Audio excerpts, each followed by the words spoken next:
Hi! In front of me is SONY Xperia 5.3 and today I would like to show you how you can block app notifications from chosen apps on this smartphone. First of all, go into Settings.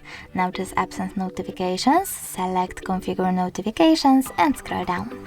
Then click on See All from last 7 days and pick one of your apps, like Voice Recorder.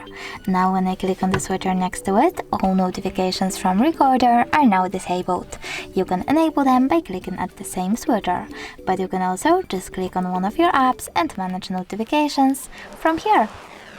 Thanks so much for watching. If you enjoyed this video, leave a like, comment and subscribe. Bye!